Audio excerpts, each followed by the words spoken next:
అనంత భక్తి సనాతన ధర్మ ఛానల్‌కి స్వాగతం. ఓం శ్రీ గణేశాయ నమః. ఓం శ్రీ సరస్వతియై నమః. ఓం శ్రీ గురుభ్యో నమః. శ్రీవారి కరుణ కలగాలంటే తిరుమల యాత్ర ఎలా చేయాలి?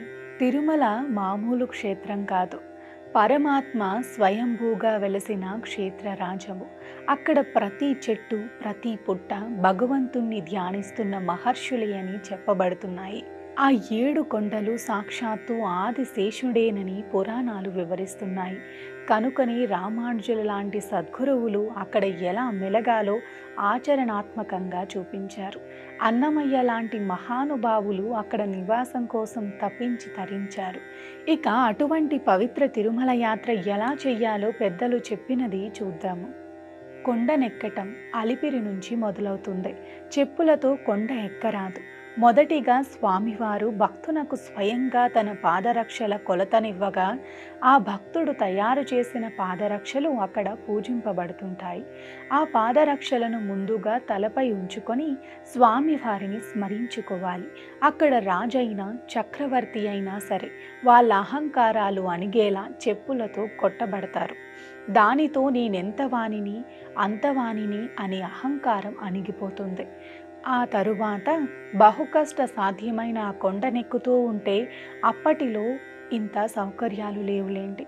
ఆయాసముతో కళ్ళు తిరుగుతుంటాయి. భక్తులు భగవన్నామ స్మరణంతో బహు కష్టాలతో చేరుకుంటారు పైకి. దానితో తమ చెడు కర్మలు నశించటమే కాదు, తమ శారీరక బలం ఎంతో, దాని పరిమితి ఎంతో తెలిసి వస్తుంది. దానితో తమ శరీర బలాన్ని చూసుకుని విర్రవీగే వారికి వాస్తవం అర్థమవుతుంది. ఆ తరువాత ముఖ్యమైన పని శిరోముండనం, అంటే గుండు చేయించుకోవటం. ఒక ముఖ్యమైన నియమము అందరికీ. ఇది ఆడ మగ అందరూ పాటించేవారు పూర్వం. ఆధునికత పేరుతో బాహ్య సౌందర్య పోషణ పట్ల శ్రద్ధ పెరిగి ఉండు. ఇప్పుడు కొందరు పాటించటం లేదు. కానీ దీని వెనుక చాలా పెద్ద ఆధ్యాత్మిక కారణం ఉన్నది. మనిషిని మభ్యపెట్టి మనోవికారాలను కల్పించేది సౌందర్యం. దానికి ఆధారము శిరోజాలు. అవి ఉన్నప్పుడు ఎక్కడికెళ్ళినా తమ సౌందర్యం పట్ల అతిశయమైన భావన వెన్నంటి వస్తూ మనస్సును కామ వికారాల వైపు పరుగు పెట్టేస్తుంది. కనుక ఆ వికారాలను తొలగించకపోతే మనసు మాధవుని వైపు మల్లదు, పక్క ద్రోవల గుండా పారిపోవాలని చూస్తుంది. కనుక ఆ శిరోజాలను తీసివేస్తే ప్రతి మానవునికి తమ సహజ స్వరూపమేమిటో అర్థమైపోతుంది. ఎదుట ఉన్న జీవులను చూడగానే కామభావన సమూలంగా నశిస్తుంది. నిర్వికారమైన మనోస్థితి కలుగుతుంది. అంటే గుండు చేయించుకుని మిమ్మల్ని మీరు అద్దంలో చూసుకోండి ఒకసారి. ఏ విధమైన వికారాలు లేక ప్రశాంతమైన స్థితి వస్తుంది.